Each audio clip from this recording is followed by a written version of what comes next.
You're listening to episode 90, Jenny's story, Head-Conjoined twins and adoption.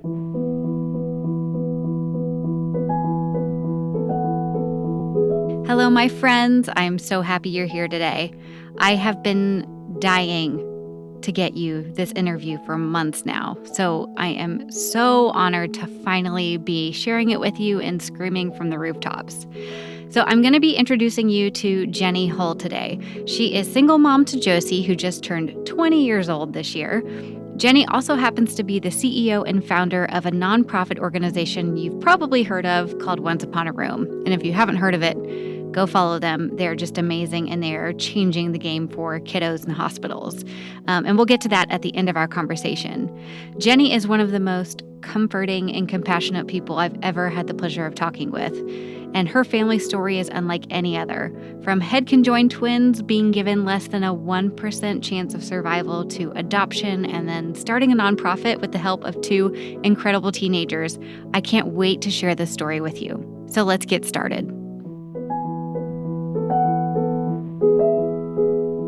Well, I am Jenny Hull, and I am the proud adoptive mother of Josie Hull, who was a head-conjoined twin that came from Guatemala, actually 19 years ago. They were born 20 years ago, this July 25th. And she and her sister came to UCLA Medical Center, where at the time I had no medical knowledge of anything, not even one class in medical. And the organization I was with brought these two adorable babies that were head conjoined. And UCLA was willing to take on a major surgery that has not very many times been successfully done. So it was a whole new adventure in our world. At the time, I was 31, living in Manhattan Beach. I was single, having a great time. I've had an incredible life. Thank goodness. I have probably one of the greatest families I could ever ask for. I always say that I hit the lottery when it comes to families. And big supportive family. I'm the oldest of four kids, but we have a ton of cousins and aunts and uncles, and we're all super close. So I grew up in California and went off to Arizona State for school, which I loved. I was in a sorority there. I did the whole college thing. I had great jobs afterwards. And then one of my bosses that I was working for at the time was with an organization named Healing the Children. And they would bring kids here from all over the world that needed major medical surgeries, not little. We did a lot of aneurysms, tons of heart surgeries, really big surgeries. So Josie and Teresa were obviously the biggest case that had ever come. And I was really very hands-on with the girls. When they came, I would spend 2 nights a week just helping babysit in the hospital, so their mom could have a little bit of a break. It was obviously a big shell shock to go from the middle of Guatemala in a small village to the middle of Los Angeles. And so I would spend usually Tuesday and Thursday, go visit the girls and stay with them. And then I would stay every Friday to Sunday night in the hospital with them. So I'd spend the weekend with them, and I got to really know them. So they underwent this huge surgery, 23 hours, on August 5th of 2002 to separate them. And luckily, by the grace of God, they survived.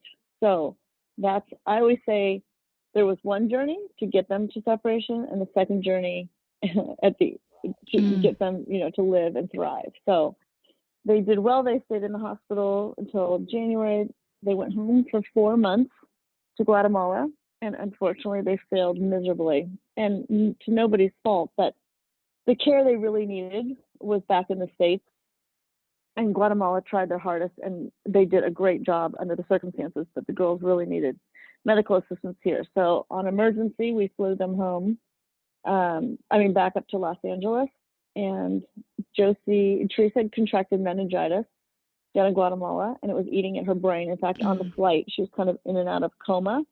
And Josie, right before we were getting on the plane the day before, she had a 105 fever and a 45-minute grand mal seizure, which she had never had before. She wasn't seizure prone then or after, until 3 years after. But anyway, so we brought both girls, and they put them both back in the hospital, and Josie ended up, after 2 weeks of IV antibiotics just to make sure she didn't have meningitis as well, or the start of it, was released. And so they said, well, you're so close to her.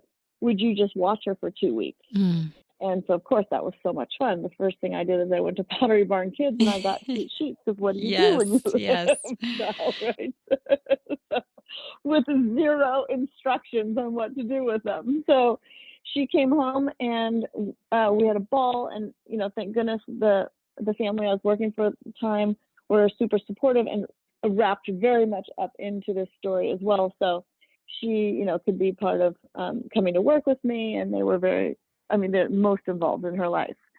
So fast forward about a month and a half, when we were thinking that maybe she was well enough to return home, she had hydrocephalus come into play, which had never been there, and her head leaked, and she had emergency shunt surgery, and they paralyzed her, and they don't know how or why. So there started a new journey, and we knew at that point that they probably wouldn't return for at least a few years, and her sister was still in the hospital. So I had the great pleasure of keeping Josie, and then finally, after a few years, her parents would come back and forth. They realized that the girls could never leave the States.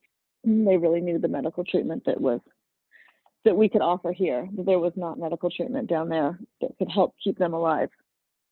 So we started our journey there, and we've done it all. We immediately signed up for Mommy and Me, because that's what you do when you're 2 years old. And we went to preschool, and I was just determined to give Josie the most normal life and provide her with everything to make her thrive to the best of her ability. And sometimes ignorance is so bliss because you don't actually know. And so you just make your way. And our motto the whole time through this has been, don't tell us no, tell us how.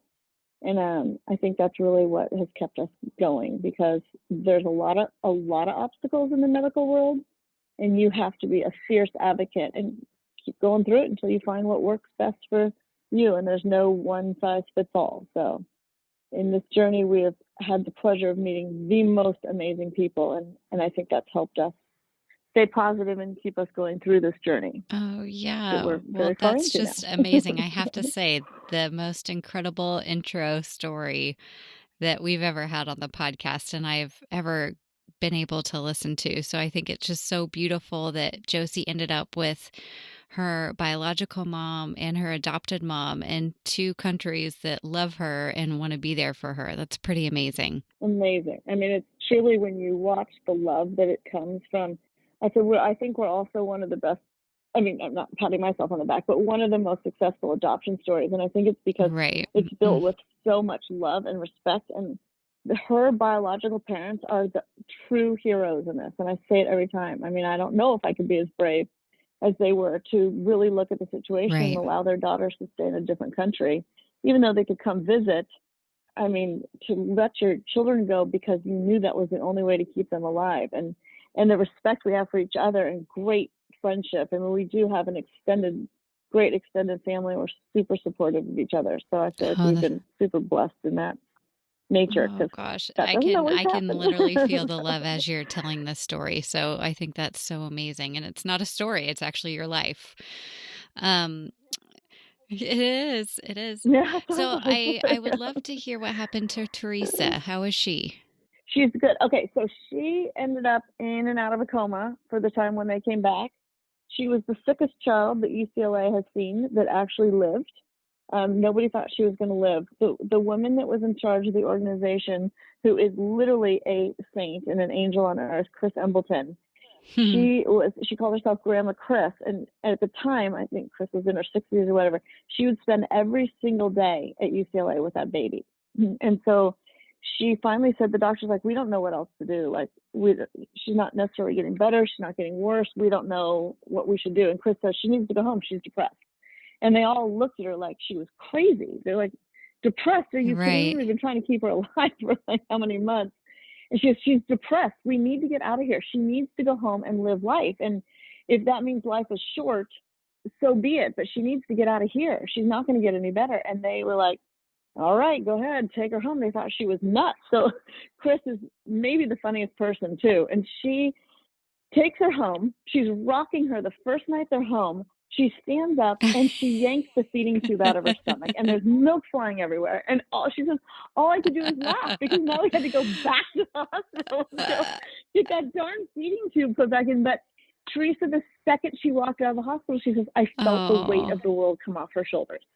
And she goes, I knew I did the right thing. And Teresa is going to turn 20 and she's nonverbal. She can't walk. She's on a feeding tube.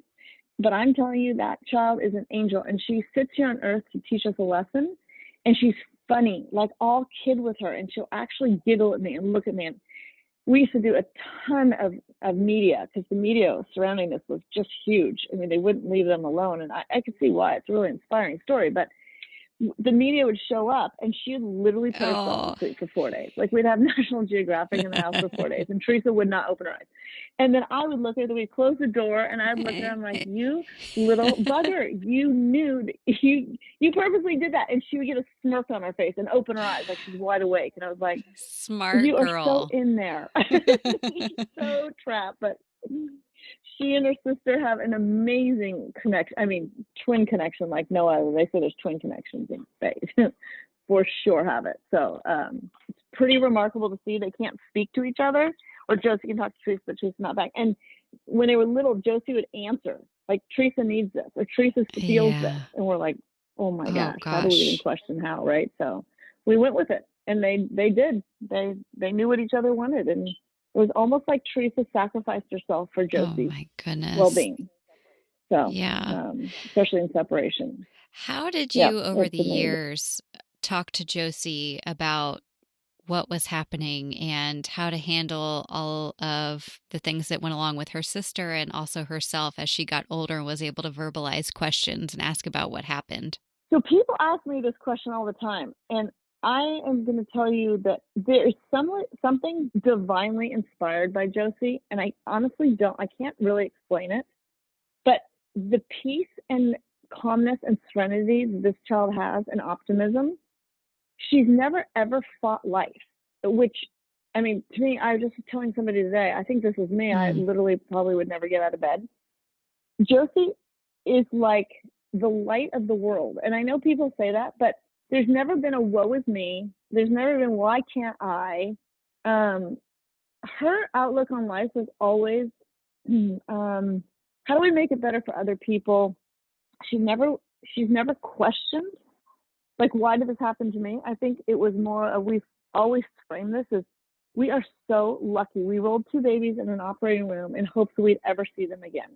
And out they rolled and life began. And I think we've had that attitude since day one, and it's led by Josie's her tenacity and her ability to function. I mean, when you've got a body that doesn't work, it could lend to depression and all this and all the surgeries. And we've done orthopedics. We had two halos, a spica cast. I mean, you name it. We've lived in therapy centers for her whole entire life, and you would think that that would give a depression. I cannot Hmm. tell you how happy this child is. I think also our family is super upbeat. My mom is always like, if it's 8 in the morning, we're not out of bed. She's like, are you sick? Like, let's go. So I think Yeah. the frame of mind that has always been in our world, and Josie comes from happiness. Her biological parents are happy. Her surroundings are happy. And you know what has been the greatest gift is the village. Because our outlook was always so positive, it trickled into the medical world and to different people. And then we got into, like I said, we went to Mommy and Me, and then we signed her for preschool, and everyone around her was so positive. And then she went into elementary school and has these very best friends. I mean, Sienna's sitting next to us right now, who was her absolute very best friend that's been with us, every step of the way for years. So I think the journey has been positive and not, there hasn't been questioning, which is shocking, right? I mean, it's kind of unheard of. I don't know. We're in a unique position. So we've always been very open about, hey, this is what happened and this is what could have happened. And I mean, she knows looking at conjoined twins now. I mean, head conjoined Mm. twins don't necessarily make it out of surgery. So she sees that. And I think there has to be something bigger than us that keeps her so positive. So it's kind of a funny question to answer because we haven't had Yeah. to I think kind of that's deal with that. So In fact, really quick, I do have a funny story. When we first got her, I thought, I'm going to get to her a therapist because, what if we need help socially switching, switching, coming to America, going through medical. So we find this really great child psychologist about, oh, I don't know, a year after she got here. We went to lunch with her and she got to know her and she finally looks at me. She goes, this child is more well adjusted than anybody with two parents in a normal body. So go home and love her and you're Oh, fine. And she was right. She said, just go home and love her. That's what she needs. oh And I was my like, thank gosh. you. Well, I yeah. struggled with being a single mom a lot. I have really great, my parents are a great marriage, my grandparents. I come from families, that are super well connected. And I've struggled that I was putting her into a single home and can we handle this and what comes with that? And you know what? Sometimes that's what it's supposed to be. I think the gift of the journey has been that it's been the two of us. Um, and it's been easier to make decisions. Ah, So sometimes don't that's question. such a good point. So Yeah, there's a tough dynamic, but what it sounds like is from because you had been there since the beginning, she's got this trust in you and also the healthcare team that's been a part of her life since the very beginning. And when there's trust and positivity and like as you say, that divine intervention of optimism, like what a beautiful, beautiful family you are. we're so lucky, and my family is Mm. so close to us that that's how we're making it too, and our very close friends, or we wouldn't. I How wouldn't. She'd did you probably be keep fine. track of all of the medical stuff? You mentioned several surgeries and therapy. What was your system for staying on top of it as a single parent? So that stuff, for some reason, which is so funny because I was scared to death of the medical world. I mean, when I say scared to death, I wouldn't even get like my measles shot to go to college. I was so scared of needles. So, ironically, I always said, God makes you laugh. I said, why am I so short? Well, now it's because I lift Josie and my back doesn't hurt. Why am I scared of medical? I've got the biggest medical challenge, that Yeah. our world has seen in years in my care. So, I don't know. I kind of just navigated the system by, at first I paid a lot of attention and I really questioned. I asked a lot of questions. When we got her discharge notes from UCLA, literally the discharge notes said, don't take her to petting zoo. And I was like, now looking back, I was like, we should frame that. It's not PT, not OT, not speech therapy, not follow up with the neurologist because what happens, she's on Dilatin, but she doesn't have seizures. I mean, nothing. When I say nothing, and it's not their fault, they just thought we were so versed. I don't think Oh they thought my they needed gosh. anything in there. And so it was really figuring out like what needs to come next. And the first Sunday we were at church. She gets out on a Tuesday. On Sunday, this lady behind us in church after church, she says, "Hey, um, who's your therapist? I'm a therapist, and if you need some help, I'm super happy to help." And I looked at her, I'm like, oh, she's emotionally just fine. She's like, no, physical therapist. And I was like, what are you talking about? I look back now and I'm like, oh, how was I so ignorant? But here's a woman standing there, and I was like, oh, I guess we probably do need physical therapy.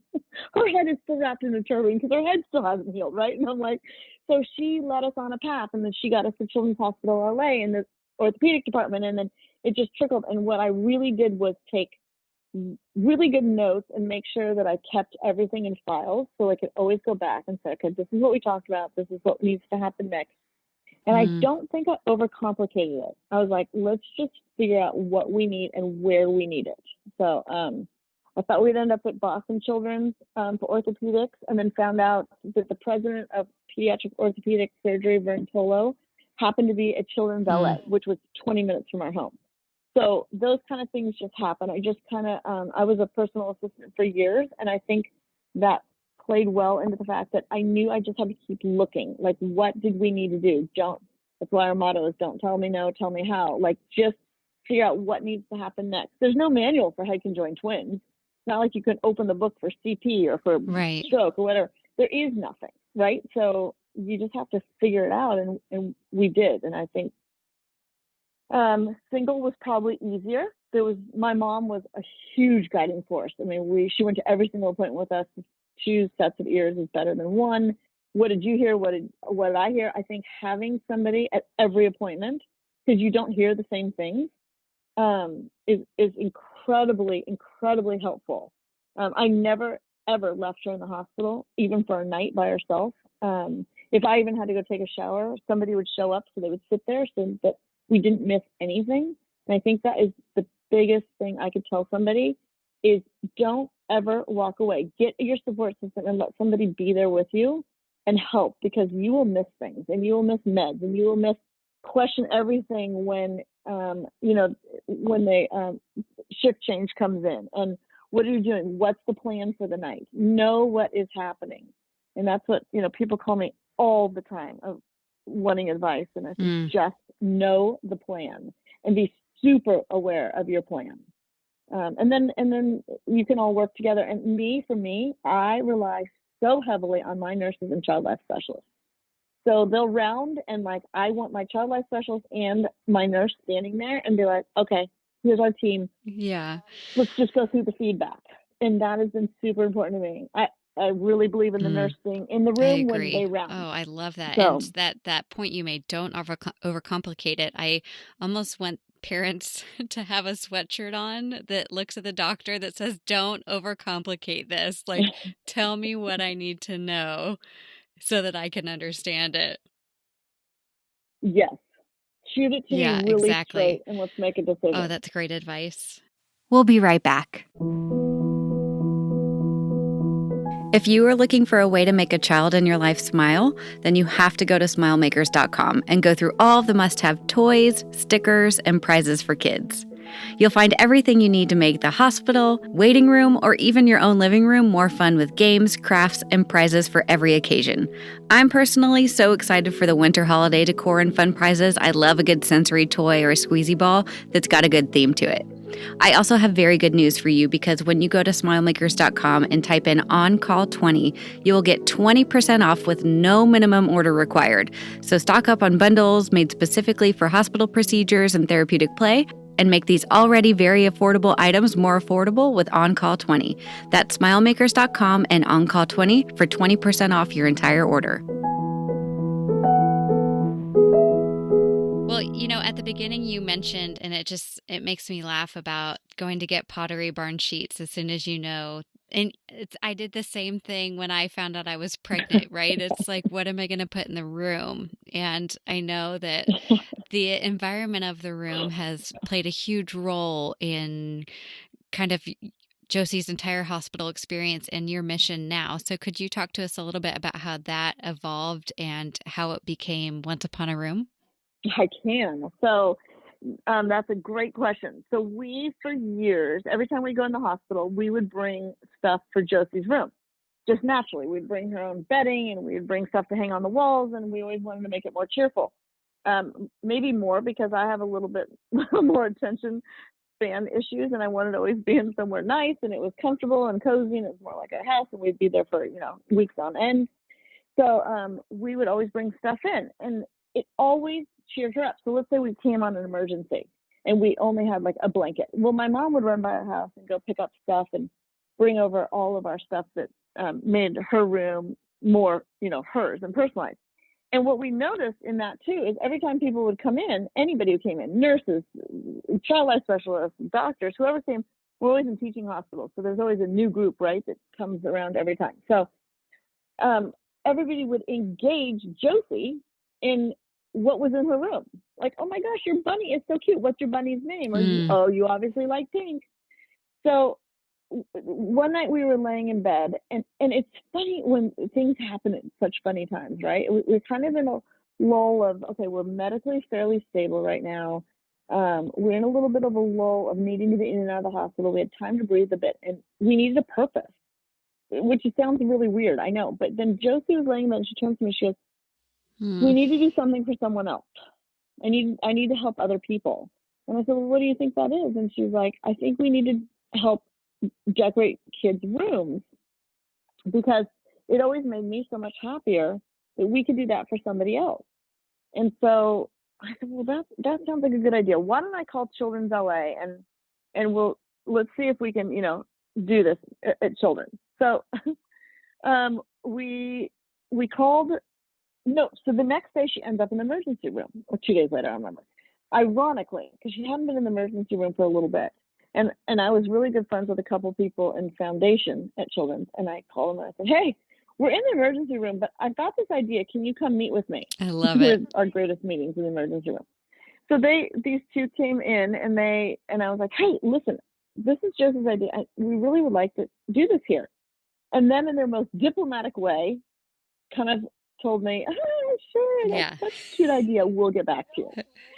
And meaning, no way this is ever gonna fly. So, and I'm like, no, just who do I talk to? Who do I talk to? They're like, well, it probably have to be infectious disease. And I was like, great, get me a meeting. And they're literally, and now they tell me they literally were walking out the room like almost laughing at me, like this is never gonna happen. But okay, we'll entertain the thought.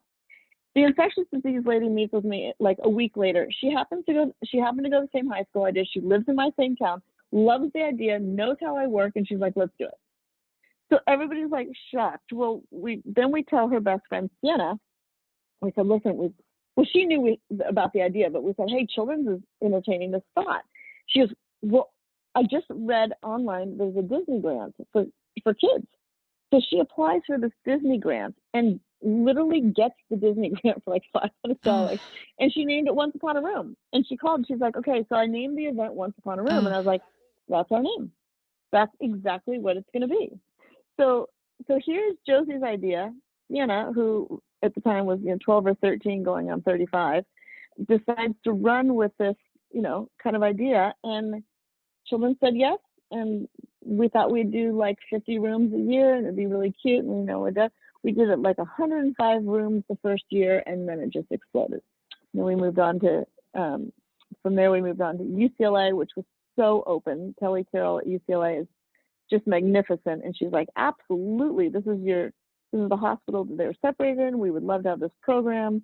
And so we ran with it there. So both campuses there. And then we moved down about a year later to Children's Hospital Orange County, was all in our neighborhood. So we thought, okay, this is cute. We're just going to do, Southern California.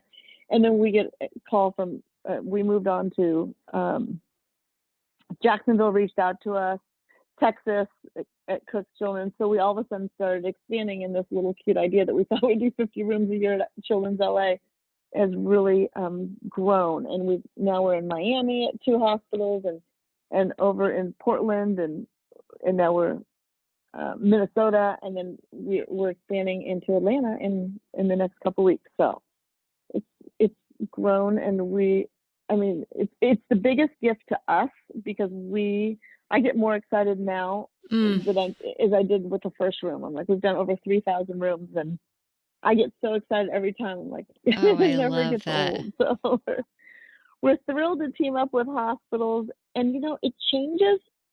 So once Upon a Room goes in, and we find out through the child life specialists, which are our heroes. I don't think child life gets enough credit for how invaluable they are in the hospital. I mean, anyways, I think they should have adult specialists. I Oh, think child life specialists are so good. So we find out from them, they reach out to us with patients. We don't seek patients out, because child life specialists are the ones on the front line, and they know who's needing what at what time. And so they find out from the family, or it's usually a secret, so not usually from the patient, and then they submit the application, and then within a couple of days we're in decorating outside of COVID. Now we're doing drop-offs until COVID ends, and we'll go in and usually surprise the child or patient unless they can't leave the room. And if they can't leave the room and be surprised, then they get to help kind of, guide us and decorate. We decorate with them, which is also a very special event. But when that wagon comes down that hallway, the staff, to watch them get excited is so special, because, especially in a bone marrow transplant unit or a cancer unit, it's hard. It is hard work. And so to know that there's such happiness walking in, and it's all sitting in that wagon, they can't wait to know who the patient is, and what's the theme for the day, and how many are you doing today? And to watch the staff's excitement first, and then the families. It's so rewarding for us and for our volunteers that sometimes I feel greedy that we're getting more than even they are. But to recognize the child, I think, is the most important for us. Our whole really, our brand is personalization. So in every single room, there's a name sign that goes over the child's bed, and then also a pillow with their name on it. And then usually there's other personalized items too. but we want everybody that walks in that room to know that is Mm. Josie's room and she likes unicorns. They don't need to Yeah. be room 62 cancer. That's it's more important for the child to be, or the patient to be recognized, not the condition. And I think that's what we've looked at with Josie. She's Josie, who is a former head-conjoined twin, but she's Josie. She's not a head-conjoined twin and then Josie. So we want to recognize the human being and the spirit, not the condition that maybe be afflicting now and forever in some kids' cases. So personalizing everything Oh, is I just, really important to us, and I think I'm so everybody appreciates that. amazed and So literally awestruck about what you guys have created and the fact that they were 12 and 13 and that you believed in them and lifted them up and said, let's do this is an incredible testament to. I've heard this new phrase and I can't stop saying it. It's dreams first, details second. And I just like that's what you do, right? Like you yeah, figure it out. You yeah, just get it done because it's what you want to do and you've come up with this dream. You like just make it happen and you guys did that. Um and honestly with the part when you were talking about the wagon walking down the hall brings tears to my eyes because that's just not, they can make children's hospitals as lovely and calm and serene or fun as possible, but it's a tough place to be. So whenever something like you and your organization comes along, it just changes everybody's day from environmental services to the physicians and normalizes it. So you guys you've done everything. You've just done amazing. I would like to know what are the well, we're requirements lucky. for having to apply to have your room decked out? Yeah, so that's a really good question, and we're actually in a Okay. really great transitional mode right now. So that's a good timing to ask this question. So, COVID has actually let us take a breath. We were literally doing 40 to 50 rooms a week, just in Southern California on our own here. And so imagine we would do Wow. 200 rooms a month before COVID hit, and we were just kind of like a hamster on a wheel. We just couldn't stop and we couldn't breathe enough to even organize. Like our Jacksonville team, thank goodness, I've got a bunch of go-getters in our Jacksonville team. And they were like, whoa, hold on a sec. We need a lot of things put in place because we were on autopilot. We've been doing it so long. And they were like, this needs to work. So our Jacksonville team was so great in coming in and putting us, Mhm. actually really organizing us and getting everything put together a little more. So in saying that, COVID hits and we all got to take a little bit of a breath, which was a bit of a gift because we thought we're only affecting the children or the patients and teams. I Yes. shouldn't say children because we have a lot Mhm. of teams, which is super important to hit. Agreed. Sometimes more important. Um, anyways, we were able to step back and say, how do we make this bigger? How do we reach more people than just 13 hospitals that we're in? I mean, there's hundreds of children's hospitals. There's millions of patients that deserve, to feel better in their space or even in an infusion center or whatever. So what we are creating right now, and it's almost up and running, will be if you're in one of our 13 hospitals, we'll go through the same mode through our child life specialist as we are right now. If you are not, we're going to have a portal that people can actually buy rooms for other people online and we will ship them. So we will get them out to them. So a lot of times these requests and saying, my so-and-so, my friend's child just got diagnosed with cancer and there's a whole community of us that want to do something, but we don't know what. Can we, sponsor a room or will you send it? And because we kept getting that request, we thought, well, sure, instead of them just piecemealing money together, we can actually create a portal that they can go on and like say that, little Henry's room, he loves sports. And so we'll do a sports room for him and then they can have people Oh, sponsor the room and then we'll beautiful. send it over to them. So outside of our hospitals that we do, we thought, okay, well, and this will help fund our organization so that we can expand it, help more people, because that's our whole goal. I mean, no, we don't have anybody on salary in our whole group. We've got all these chapters around the country. Nobody takes a paycheck, including me. We've been doing this 8 years in October. So we just, every penny we can get, we try to give, and that's we don't have a big overhead. We work outside of my house, and all our chapters work out of their own homes, so we really can make a huge, significant difference. And so that's why we're excited to launch this new program that people can sponsor rooms to other people and make a huge difference in somebody else's lives. And then also, we're totally willing to talk to other hospitals that want to partner with us, that we can work Yeah. with the child life specialist Oh, that. in their hospitals. We were trying to go. We were trying to go to the child life Uh-oh. conference the last 2 years, and Yes, it's been exactly. on Zoom. Oh, I yeah, you've gotta go. You'll just know. love it. It's always magical, and, child life specialists, we really get excited about organizations and products and foundations and all these things that we just love, so we would love to have you there. We will be there with bells on. Isn't it in DC next year, I think? So we will be there as long as we can, if we can be in person. So we're excited to be there. But we just praise the child life specialist because it is. I mean, I'm lucky that I've gotten to live both sides. So I think being a hospital mom plays a huge advantage into what we do because I know what goes in and out of rooms. I will never put in a room what I wouldn't want in Josie's room. So don't you dare bring me a bunch of paper and put it on a wall because the Yeah, infection I rate on love that is that. so high. You've got it all figured out. So, Eh stuffed animals, we've figured it out. We've gotten it down. So I think from the child life specialist and the hospital standpoint, they super appreciate that. In fact, I'm more strict with what we bring in and our volunteers than even their policies. So I'm very proud of what we've created. And that, they're like, no, it's okay. I'm like, it's not Oh, okay. well, thank you. So, we Oh only use gosh, those are so Jellycat, so soft. Those are the those kind of things. best. So, Oh, well, they wash. So, it's those kind of things that we really pride ourselves on what we put. And we've created our own Once Upon a Room line now. We have our own blanket line and different things. And we work with roommates, wall decals, so they won't pull off the wall. So we really do have a system, and we're so proud of our products that we can oh, you supply to should. You those should families be. and patients. Well, I know people are gonna be wanting to go check out what these rooms look like. Is there anywhere that we can follow along with what you guys are doing, and how can we get in touch with you? You definitely can. So our website is super easy, onceuponaroom.org. We are also on Instagram. Little caveat to that, though, the girls think that I'm too old and I don't do a good job with it. So it has been taken over by my 19-year-old. Perfect. Well, And they're they doing a run our great job. Instagram, and it is just Once Upon a Room. They're doing a great job. I'm not even allowed to touch Yes. it, which I'm actually super happy about because I don't have to do it. So that's just Once Upon a Room.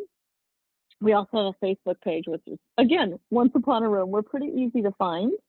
So bear with us if you reach out to us. It could take a day or so for us to get back to you, but we're trying our best to keep up with, whatever our whole goal is to help people. So the best we can do that, we do. We have a small board, but a board that is in love with what we're doing in our mission. So we're grateful, very grateful for that. And if people want to make donations, like I said, almost every single penny goes straight back to the patients because we're lucky enough not to have overhead and office space and salaries. So No, you're we're just very proud of what we've amazing, and created. I'm also in love with everything that you do and what you stand for and how you've been so steadfast in this mission without giving up. And I'm sure it hasn't all been easy, and you've had to figure out a lot and sacrifice a lot, but it sounds like with Josie and Sienna on your team, you've got it figured out. Well, quite honestly, there are days that I'm like, oh my gosh, especially towards the beginning, I'm like, my American Express card doesn't think is as cute as I do. That all the money's going on there. So, but I look at them and I think, my gosh, I've got a child that has beat a medical condition that very few people even get to beat. There's a reason she's got to be here.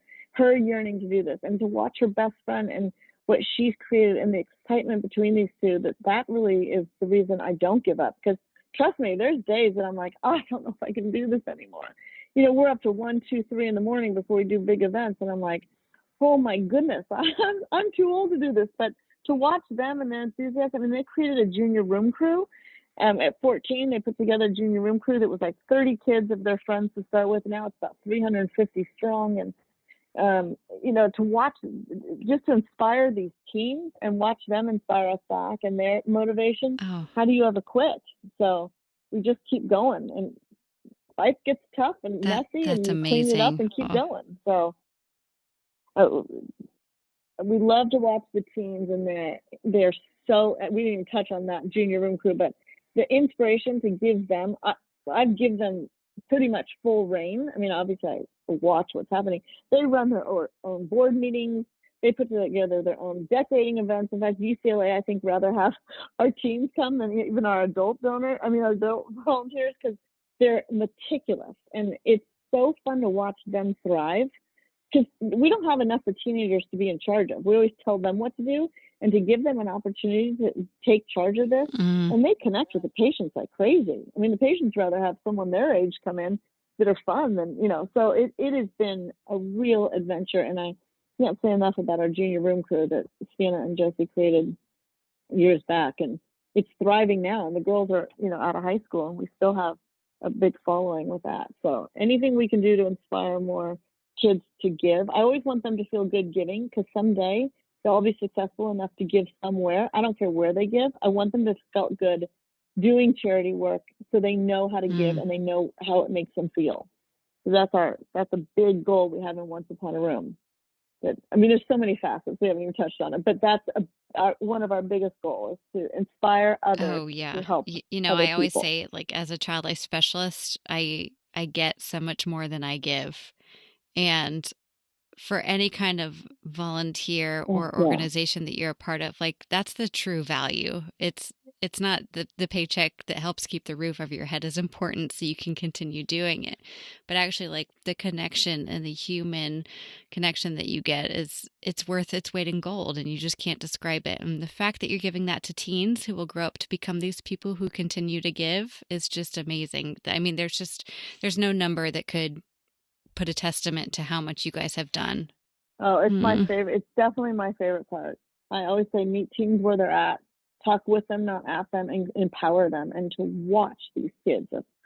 We have as many boys as we do girls, and we have these boys, like I said, we've got 4 of them playing college baseball right now this year, and they were our team leads. I mean, we've got kids of all walks of life, and it is so inspiring to watch them come together, and they have the same mission and the same goal, and to watch every kind of kid come together and do this. I mean, if the world could just take a look at that, I think we'd have a Oh, really I happy agree. society. So pretty awe-inspiring to watch them, I love with a it. common mission Oh, and well, thank goal. you so So much, Jenny, Josie, yeah, Sienna. I mean, I'm just so honored to be able to share Once Upon a Room with Child Life on Call listeners. And thank you so much for all that you do. And we're big fans. well, you're so sweet Yes. to do this for us or with us, and we appreciate so much what you're doing, because again, Oh, there's not enough praise we can give to child life specialists, and I hope people really start looking and understanding the true value and the true need of what you guys do, because it truly wouldn't function mm. very well for families without it. So anything Oh. we can do to grow child life, Well, we thank are you the for biggest saying fans that. of That child means a life. lot coming from someone like you. So thank you very much. Well, thank you. Thank you for listening to the Child Life on Call podcast. I'm your host, Katie Taylor, and you can follow us at Child Life on Call on Facebook, Twitter, and Instagram. Please rate and review to make it easier for other families to find us. We have cute merch available at www.bonfire.com/store/childlifeoncall, and you can listen to more episodes and find resources at childlifepodcast.com.